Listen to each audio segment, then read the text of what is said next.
మాజీ మంత్రి వివేకానంద రెడ్డి హత్య కేసులో తదుపరి దర్యాప్తు నిమిత్తం సీబీఐకి ఆదేశాలు జారీ చేయాలని కోరుతూ ఆయన కూతురు నర్రెడ్డి సునీతారెడ్డి తెలంగాణ హైకోర్టులో పిటిషన్ వేశారు.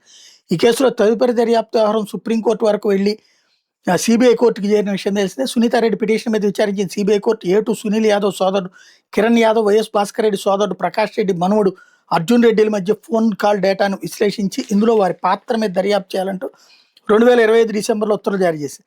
సీబీఐ కోర్టు ఉత్తర్వుల నేపథ్యంలో సీబీఐ తదుపరి దర్యాప్తు జరిపి వారిద్దరి పాత్ర లేదంటూ గత మార్చిలో అనుబంధ అభియోగ పత్రం దాఖలు చేసింది.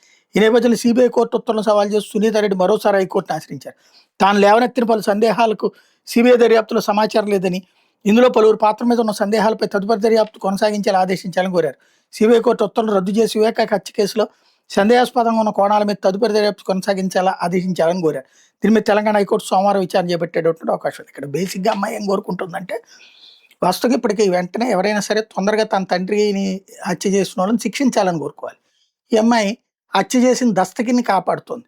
అట్లాగే ఇప్పుడు చివరికి కేసును డ్రాక్ కావాలని కోరుకుంటుంది, ఎక్కువ రోజులు సాగదీయాలని కోరుకుంటుంది. అంతే తప్పించి ఇప్పుడు నిజంగా ఒకవేళ వేరే ఉన్నది అక్కడ ఆర్గ్యుమెంట్స్ సందర్భంగా అది ప్రస్తావించవచ్చు, ఆర్గ్యుమెంట్స్లో మన లాయర్ వాదించవచ్చు. అక్కడ అలా వదిలేస్తే గతంలో ఏదైతే 2-3 కేసులు ఉన్నాయి, ఆ పేర్లు నేను ప్రస్తావించాను, దాంట్లో కూడా ఇట్లాగే పిడివాదంతో కేసుని నీరుగార్చుకున్నటువంటి పరిస్థితి ఉంది. అలాగే ఇక్కడ కూడా కేసులు రాజకీయ కోణంలోకి తీసుకెళ్లాలని ప్రయత్నించి వివేక కేసు కొట్టేయించుకునేందుకు సిద్ధపడుతున్నట్టు కనబడుతోంది.